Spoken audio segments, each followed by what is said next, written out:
नमस्कार दोस्तों। यह कहानी एक खूबसूरत विधवा महिला और 3 साधुओं की है। जब वह जीवन के कठिन दौर से गुजर रही थी, तब 3 साधु उसके जीवन में आए और उनकी बातों को स्वीकार किया, जिससे उनका जीवन खुशहाल बना और सुखी से जीवन बिताने लगा। आपखपुर, जो चारों ओर हरियाली से घिरा हुआ था, वहां की आबादी ज्यादा नहीं थी, लेकिन लोग एक दूसरे से परिचित थे। उसी गांव में सावित्री नाम की एक महिला, जो अपने पति विनीत के साथ छोटे से घर में बहुत खुश थी। उसका जीवन एक आदर्श गृहिणी की तरह था। वह सुबह जल्दी उठकर घर का सारा काम निपटाती, फिर अपने पति के साथ खेतों में काम करती। उसकी मेहनत और स्नेह से घर में हमेशा सुख शांति बनी रहती। लेकिन भाग्य को यह सुखद जीवन रास नहीं आया। सावित्री का संसार तब उजड़ गया जब एक दिन विनीत खेत में काम करते हुए एक विषैले सांप का शिकार हो गया। सांप ने उसके पैर में काट लिया और कुछ ही घंटों में उसके शरीर में जहर फैल गया। गांव के लोग झाड़ फूंक और घरेलू उपचारों में लगे रहे, लेकिन कुछ भी असर नहीं हुआ। अंततः विनीत की मृत्यु हो गई। यह खबर सुनते ही सावित्री पर मानो बिजली गिर पड़ी। वह पति के शव से लिपटकर रोने लगी। उसकी आंखों से आंसू रुकने का नाम ही नहीं ले रहे थे। गांव की महिलाएं उसे समझाने आईं, लेकिन उसकी हालत देख सबका मन द्रवित हो गया। उसका पूरा संसार ही खत्म हो चुका था। वह सोच भी नहीं सकती थी कि अब उसके जीवन का क्या होगा। उसकी दुनिया का केंद्र ही छिन गया था। पति की मृत्यु के बाद सावित्री के लिए दुनिया पूरी तरह बदल गई। पहले जो रिश्तेदार और पड़ोसी उसे सम्मान देते थे, वही अब उससे दूरी बनाने लगे। एक विधवा का जीवन कितना कठिन हो सकता है, यह अब उसे समझ में आने लगा था। गांव के कुछ लोगों ने उसे सहानुभूति दिखाई, लेकिन अधिकतर लोगों ने उसे मनहूस मान लिया। अब वह अकेली थी, असहाय थी, और गांव में ऐसी मान्यता थी कि किसी स्त्री के विधवा होने का कारण केवल उसके पिछले जन्म के पाप होते हैं। गांव के कुछ अधेड़ पुरुष उसे घृणित नजरों से देखने लगे। पहले जो उसे सम्मान देते थे, अब वही उसे हवस की नजरों से घूरते। वे उसकी लाचारी का फायदा उठाने की कोशिश करते। एक दिन जब सावित्री अपनी जर्जर झोपड़ी के बाहर बैठी थी, तो उसने देखा कि गांव के बाहरी मार्ग पर 3 तेजस्वी ऋषि चले आ रहे थे। वे दीर्घ सफेद दाढ़ी और भगवा वस्त्र धारण किए हुए थे। उनके चेहरे पर दिव्य आभा थी और उनकी आंखों में अपूर्व शांति झलक रही थी। गांव वालों ने ऋषियों के आगमन की सूचना पाते ही उन्हें घेर लिया। सभी श्रद्धा से उनके चरणों में झुके और आशीर्वाद की याचना करने लगे। गांव के मुखिया ने विनम्र स्वर में प्रार्थना की, महाराज, कृपया कुछ समय के लिए हमारे गांव में ठहरें। हमें आपके आशीर्वाद और ज्ञान की अत्यंत आवश्यकता है। तीनों ऋषियों ने सहर्ष सहमति दे दी। तभी उनकी दृष्टि पास बैठी सावित्री पर पड़ी। उनमें से सबसे वृद्ध अर्षि ठहर गए। उन्होंने सावित्री को ध्यान से देखा और बोले, यह स्त्री अपार कष्ट से घिरी है, किंतु इसका भाग्य विलक्षण है। गांव वाले हतप्रभ रह गए। जिसे वे अभागिन और अपशगुनी मानते थे, उसके भाग्य को ऋषियों ने विशेष क्यों कहा? कुछ लोग संशय में पड़ गए, तो कुछ उत्सुकता से ऋषियों की बातों को समझने का प्रयत्न करने लगे। सावित्री स्वयं भी चकित थी। वर्षों से जिस समाज ने उसे हाशिए पर रखा था, आज उन्हीं के सामने एक ऋषि ने उसके भविष्य को असाधारण घोषित कर दिया था। उसके मन में असंख्य प्रश्न उठने लगे। ये ऋषि कौन हैं? और मेरे भाग्य के विषय में ऐसा क्या देख लिया इन्होंने? क्या मेरा जीवन सच में बदलने वाला है? तीनों साधु गांव के बीच स्थित एक प्राचीन मंदिर में ठहरे। यह मंदिर वर्षों से वीरान पड़ा था, लेकिन उनके आगमन से वहां एक नई ऊर्जा लौट आई। गांव वाले बड़ी श्रद्धा से उनके प्रवचन सुनने आने लगे, मगर सावित्री को मंदिर में प्रवेश करने की अनुमति नहीं थी। हर बार जब वह मंदिर के द्वार तक पहुंचती, गांव के लोग उसे दुत्कार कर भगा देते। रात को जब सभी लोग अपने घर लौट गए, सावित्री हिम्मत जुटाकर मंदिर के पास पहुंची। वह असमंजस में थी। क्या सच में साधु उससे मिलना चाहते हैं? क्या उसे भी मुक्ति का अधिकार है? धीरे धीरे उसने मंदिर के भीतर कदम रखा। दीपक की मध्यम रोशनी में तीनों साधु शांत भाव से ध्यान मग्न बैठे थे। जैसे ही सावित्री उनके सामने पहुंची, तीनों ने अपनी आंखें खोलीं। कुछ देर की नीरवता के बाद एक साधु, जिनका नाम वशिष्ठानंद था, बोले, पुत्री, तुम हमसे क्या चाहती हो? सावित्री की आवाज कांप रही थी, पर उसने साहस जुटाकर कहा, मुझे समझ नहीं आता कि मेरा जीवन इतना दुखमय क्यों है। मैंने किसी का क्या बिगाड़ा है? तपोमूर्ति देवानंद मुस्कुराए और बोले, इस संसार में कोई भी दुख अकारण नहीं आता। तुम्हारे पूर्व जन्मों के कर्म ही तुम्हारे वर्तमान जीवन को प्रभावित कर रहे हैं। लेकिन घबराओ मत, हर कर्म को नए कर्मों से बदला जा सकता है। सावित्री की आंखों में आंसू छलक आए। उसने कंपाते स्वर में पूछा, क्या मैं अपना भाग्य बदल सकती हूँ? ज्ञान साधक शरणानंद ने उत्तर दिया, मगर इसके लिए तुम्हें कठिन परीक्षाओं से गुजरना होगा। क्या तुम तैयार हो? सावित्री ने बिना किसी संकोच के उत्तर दिया, मैं हर परीक्षा के लिए तैयार हूं। वशिष्ठानंद ने गंभीर स्वर में कहा, कल सूर्योदय से पहले तुम गांव के बाहर वाले पीपल वृक्ष के पास आना, वहीं से तुम्हारी असली यात्रा आरंभ होगी। अगले दिन यह खबर पूरे गांव में जंगल की आग की तरह फैल गई। लोग अलग अलग अनुमान लगाने लगे। क्या ऋषि उसे कोई वरदान देंगे या कोई श्राप? कहीं यह स्त्री पूरे गांव के लिए संकट का कारण तो नहीं बन जाएगी? कुछ लोग उसे सहानुभूति से देख रहे थे, तो कुछ अब भी घृणा से। मगर सावित्री को इन बातों से कोई फर्क नहीं पड़ा। रात के समय वह गांव के बाहर जंगल के किनारे पहुंची। वहां पहले से ही तीनों साधु वशिष्ठानंद, देवानंद और शरणानंद खड़े थे। हवा में एक रहस्यमयी शांति थी। वशिष्ठानंद बोले, पुत्री, तुम्हें इस जंगल में पूरी रात अकेले बितानी होगी। यदि तुमने भय को पराजित कर लिया तो तुम पहली परीक्षा उत्तीर्ण कर लोगी। सावित्री का दिल जोर से धड़कने लगा। घना जंगल, अंधेरी रात और अनजान खतरे, यह सब सोचकर ही उसकी रीढ़ में सिहरन दौड़ गई। लेकिन उसने अपने भीतर के साहस को समेटा और हामी भर दी। तीनों साधु जंगल के अंधकार में लुप्त हो गए। अब वह बिल्कुल अकेली थी। जैसे जैसे रात गहराने लगी, जंगल का माहौल डरावना होता गया। सूखी पत्तियों की सरसराहट, उल्लुओं की भयंकर आवाजें और हवा में अजीब सी फुसफुसाहटें गूंजने लगीं। अचानक उसे महसूस हुआ कि कोई परछाई उसकी ओर बढ़ रही है। उसका दिल जोर जोर से धड़कने लगा। क्या यह कोई जंगली जानवर है या कोई आत्मा? उसके पैर कांपने लगे। एक पल को लगा कि वह भाग जाए, मगर तभी उसे शरणानंद की कही बात याद आई।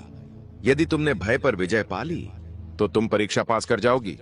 सावित्री ने अपनी आंखें बंद की, गहरी सांस ली और मन ही मन कहा, मुझे डरना नहीं चाहिए।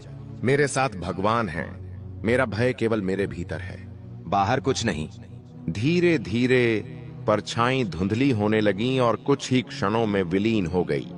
जंगल अब भी रहस्यमय था, मगर सावित्री के भीतर का भय जैसे झलकर राख हो गया था। पूरी रात वह अपने डर से जूझती रही, लेकिन हर बार उसने अपने मन को शांत किया, अपने भीतर की रोशनी को जलाए रखा। सुबह की पहली किरण के साथ सावित्री ने राहत की सांस ली। जब वह उठी तो महसूस हुआ जैसे उसने कोई नया जन्म लिया हो। कुछ ही क्षणों में तीनों साधु उसके सामने आ खड़े हुए। देवानंद ने प्रसन्न होकर कहा, पुत्री, तुमने अपनी पहली परीक्षा सफलतापूर्वक उत्तीर्ण कर ली। अब तुम्हारे जीवन में बड़ा परिवर्तन आने वाला है। सावित्री की आंखों में आत्मविश्वास की चमक थी। अब उसे समझ आ गया था कि भय केवल मन का भ्रम होता है। यदि हम उसका सामना करें तो वह खुद ही समाप्त हो जाता है। पहली परीक्षा में भय पर विजय प्राप्त करने के बाद सावित्री के मन में आत्मविश्वास जाग उठा। अब वह अपने दुखों को भाग्य की कठपुतली मानने के बजाय उन्हें चुनौती देने के लिए तैयार थी। उसे एहसास हुआ कि जीवन में परिवर्तन केवल इच्छाओं से नहीं बल्कि साहसिक कर्मों से आता है। वशिष्ठानंद बोले, पुत्री, तुमने भय को परास्त कर दिया, परंतु आगे की यात्रा और कठिन होगी। अगली परीक्षा त्याग की है। क्या तुम इसके लिए तैयार हो? सावित्री ने सिर झुकाकर उत्तर दिया, मैं तैयार हूं। देवानंद ने गंभीर स्वर में कहा, त्याग केवल धन नहीं, वस्त्र या किसी भौतिक वस्तु का नहीं होता। सच्चा त्याग वह है जिसमें हम अपने सबसे प्रिय चीज को छोड़ने का साहस रखते हैं। आज तुम्हें उसी का त्याग करना होगा जो तुम्हारे हृदय के सबसे करीब है। सावित्री का मन विचलित हो गया। उसके पास वैसे भी अधिक कुछ नहीं था, मगर फिर उसे अपने स्वर्गीय पति विनीत की तस्वीर याद आई।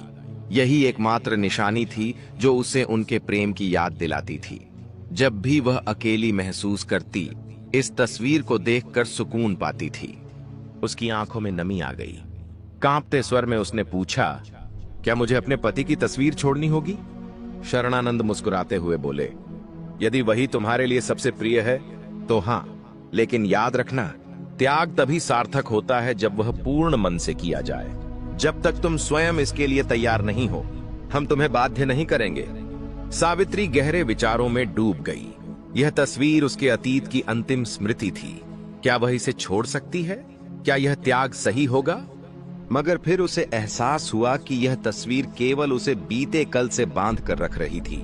वह हर रोज इसे देखकर उसी दर्द में डूबी रहती थी, उसी अधूरे प्रेम की पीड़ा को दोहराती थी।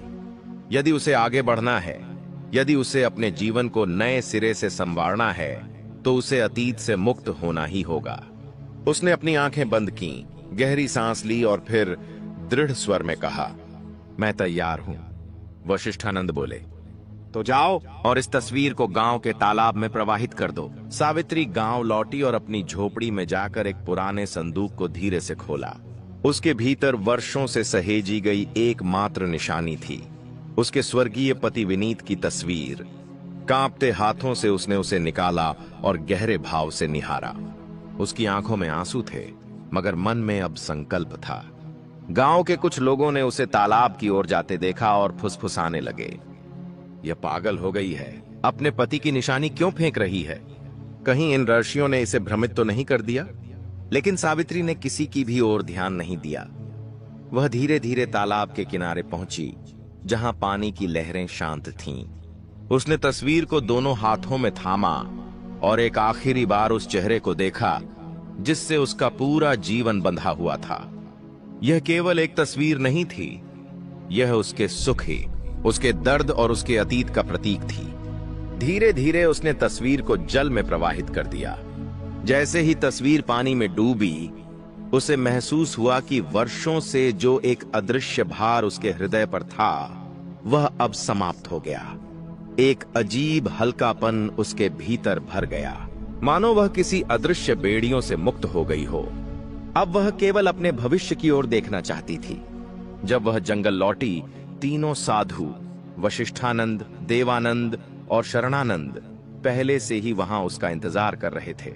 उनकी आंखों में संतोष झलक रहा था। देवानंद बोले, पुत्री, तुमने त्याग की परीक्षा भी सफलतापूर्वक उत्तीर्ण कर ली। अब तुम उस बंधन से मुक्त हो चुकी हो जो तुम्हें अतीत से जोड़े हुए था। सावित्री ने महसूस किया कि उसका मन अब पहले से अधिक शांत और मुक्त था। वह मुस्कुराई, एक ऐसी मुस्कान जो आत्मविश्वास और दृढ़ता से भरी थी। शरणानंद ने गंभीर स्वर में कहा, अब तुम्हारी अंतिम और सबसे कठिन परीक्षा शेष है। यह परीक्षा न केवल तुम्हारी शक्ति को परखेगी, बल्कि तुम्हारे आत्मज्ञान को भी उजागर करेगी। सावित्री ने बिना किसी संकोच के सिर झुकाया और दृढ़ स्वर में कहा, मैं तैयार हूं। तीनों साधु सावित्री को लेकर एक ऊंची पहाड़ी पर स्थित प्राचीन मंदिर में पहुंचे। यह मंदिर कभी महान तपस्वियों की साधना स्थली था, मगर अब वहां वीरानी छाई थी। हवाओं में रहस्य था, वातावरण में एक गहरी शांति। वशिष्ठानंद ने मंदिर के द्वार पर खड़े होकर कहा, अब तुम्हारी आत्मा की परीक्षा होगी। तुमने भय और मोह को त्याग दिया, लेकिन अब तुम्हें यह सिद्ध करना होगा कि तुम केवल अपने लिए नहीं, बल्कि दूसरों के लिए भी जी सकती हो। सावित्री ने प्रश्न किया, मुझे क्या करना होगा? देवानंद गंभीर स्वर में बोले, गांव में एक वृद्ध महिला रहती है जिसका कोई सहारा नहीं है। वह बीमार और भूखी रहती है। तुम्हें अपनी झोपड़ी उसे सौंपनी होगी और अपना सारा भोजन भी उसे अर्पित करना होगा। सावित्री चौंक गई। उसकी झोपड़ी भले ही छोटी थी, मगर वही उसकी एकमात्र शरण थी। वह अपना घर छोड़कर कहां जाएगी?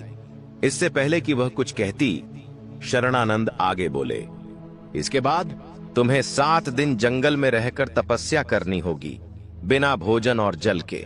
यह परीक्षा तुम्हारे धैर्य, संकल्प और समर्पण की होगी। यदि तुम इसे पूरा कर लेती हो, तो तुम्हारी आत्मा सच्ची मुक्ति की ओर बढ़ेगी। सावित्री स्तब्ध रह गई। अब तक की परीक्षाएं कठिन थीं, मगर यह परीक्षा असंभव लग रही थी। क्या वह अपना घर और भोजन छोड़ सकती थी? क्या वह 7 दिन बिना कुछ खाए पिए जीवित रह सकेगी? मगर फिर उसे ऋषियों की बातें याद आईं। सच्ची शक्ति शरीर में नहीं, मन में होती है। यह उसका अंतिम परीक्षण था। उसे यह भी पार करना था। उसने संकल्प लिया, अपनी आंखों में दृढ़ता भरी और कहा, मैं यह करने के लिए तैयार हूं। सावित्री ने बिना किसी संकोच के अपनी झोपड़ी और भोजन उस वृद्ध महिला को अर्पित कर दिया। गांव के लोग यह देखकर दंग रह गए। यह क्या कर रही है? अपना सब कुछ क्यों छोड़ रही है? कहीं यह सच में ऋषियों के प्रभाव में तो नहीं आ गई? लोगों की फुसफुसाहटें उसके कानों तक पहुंची, मगर उसने बिना कोई उत्तर दिए अपनी राह पकड़ी और जंगल की ओर बढ़ गई। पहला दिन कठिन था। भूख उसकी चेतना को झकझोर रही थी, मगर उसने अपने विचारों को भटकने नहीं दिया। वह एक वृक्ष के नीचे बैठकर ध्यान में लीन हो गई। दूसरे दिन उसे प्यास ने सताना शुरू किया। होंठ सूखने लगे, शरीर थकान से भर गया, मगर उसने अपनी इच्छा को वश में रखा।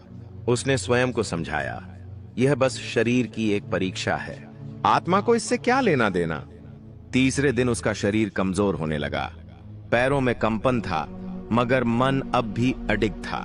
उसने हार मानने से इनकार कर दिया। चौथे दिन उसे लगा कि अब वह और सहन नहीं कर पाएगी। सिर चकराने लगा, दृष्टि धुंधली होने लगी, मगर तभी उसे ऋषियों की बातें याद आईं। सच्ची शक्ति शरीर में नहीं, मन में होती है। यह सोचते ही उसे अपने भीतर से एक ऊर्जा का प्रवाह महसूस हुआ। उसने अपनी चेतना को शरीर से अलग कर ध्यान में प्रवेश किया।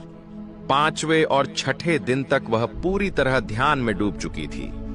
अब उसे भूख प्यास का अनुभव ही नहीं हो रहा था। यह कोई साधारण अवस्था नहीं थी, यह आत्मा की गहराई में उतरने की स्थिति थी। सातवें दिन जब सूरज उगा तो कुछ अद्भुत हुआ। सावित्री की आत्मा एक नई ऊर्जा से भर उठी। उसे ऐसा प्रतीत हुआ कि वह अब केवल एक साधारण स्त्री नहीं रही, बल्कि किसी दिव्य शक्ति से जुड़ चुकी है। सातवें दिन जब सावित्री ध्यान मग्न थी, तब अचानक वातावरण में एक दिव्य आभा प्रकट हुई। हल्की हवा चलने लगी, पत्तों की सरसराहट जैसे किसी दिव्य संगीत का आभास करा रही थी। धीरे धीरे तीनों साधु, वशिष्ठानंद, देवानंद और शरणानंद, उसके सामने प्रकट हुए। वशिष्ठानंद ने उसे गहरे प्रेम और गर्व से देखा और बोले, पुत्री, तुमने अपनी अंतिम परीक्षा भी सफलतापूर्वक उत्तीर्ण कर ली। अब तुम केवल एक विधवा नहीं, बल्कि एक सशक्त आत्मा बन चुकी हो। सावित्री की आंखों में श्रद्धा के आंसू छलक पड़े, मगर इस बार वे दुख के नहीं, बल्कि आत्मसंतोष के थे। देवानंद ने आगे कहा, अब तुम्हारे भीतर वह शक्ति है जिससे तुम न केवल अपना बल्कि दूसरों का भी जीवन बदल सकती हो। तुम अब अपने भाग्य की स्वामिनी हो, जो दूसरों को भी उनके अंधकार से निकालने में सक्षम है। सावित्री ने महसूस किया कि उसकी आत्मा अब हल्की हो गई थी। वह वही स्त्री थी, मगर अब उसमें एक दिव्य तेज था। शरणानंद ने अपने दोनों हाथ उठाए और आशीर्वाद देते हुए कहा, हम तुम्हें आशीर्वाद देते हैं कि अब से तुम्हारा जीवन सुख, शांति और सम्मान से भरा रहेगा। तुम्हारा यह तपस्या केवल तुम्हारे लिए नहीं थी, बल्कि यह पूरे संसार के लिए एक संदेश है कि हर आत्मा में असीम शक्ति है, बस उसे पहचानने की आवश्यकता है। जैसे ही उन्होंने यह कहा, सावित्री के चारों ओर एक दिव्य प्रकाश फैल गया। ऐसा लगा मानो पूरा ब्रह्मांड उसके भीतर की शक्ति को स्वीकार कर रहा हो। सावित्री ने धीरे धीरे अपनी आंखें खोलीं। अब वह पहले से अधिक तेजस्वी, अधिक शांत और अधिक सशक्त महसूस कर रही थी। वह अब केवल एक साधारण स्त्री नहीं रही, वह एक प्रेरणा बन चुकी थी। जब सावित्री गांव लौटी तो लोग उसे देखकर चकित रह गए। वह अब पहले जैसी नहीं थी। उसकी चाल में आत्मविश्वास था, उसकी आंखों में अद्भुत तेज था और उसके मुखमंडल पर शांति की दिव्य आभा झलक रही थी। वह अब कोई तिरस्कृत विधवा नहीं थी, बल्कि एक तेजस्वी, आत्मनिर्भर और सशक्त नारी थी। गांव के वही लोग जो कभी उसे अपशगुनी मानते थे, आज श्रद्धा से उसके चरणों में झुक रहे थे। उन्होंने उसे सम्मानित किया और अपने मार्गदर्शक के रूप में स्वीकार किया। अब वह केवल सावित्री नहीं थी, वह माता सावित्री बन चुकी थी। उसकी यात्रा अब एक नई दिशा में बढ़ चुकी थी, एक ऐसी दिशा जहां वह दूसरों के लिए प्रकाश बनकर उनका मार्गदर्शन करेगी। दोस्तों, यह कहानी हमें सिखाती है कि परिस्थितियां कितनी भी कठिन क्यों न हो, यदि हमारे भीतर साहस, आत्मसंयम और सेवा का भाव है, तो हम अपने भाग्य को स्वयं बदल सकते हैं। दोस्तों, मुझे उम्मीद है कि इस कहानी से आपको कुछ सीखने को मिला होगा। अगर वीडियो अच्छी लगी हो तो वीडियो को लाइक और कमेंट में जय माता दी अवश्य लिखें। हम आपसे मिलते हैं किसी और नई वीडियो में। तब तक के लिए अपना ख्याल रखना। जय माता दी।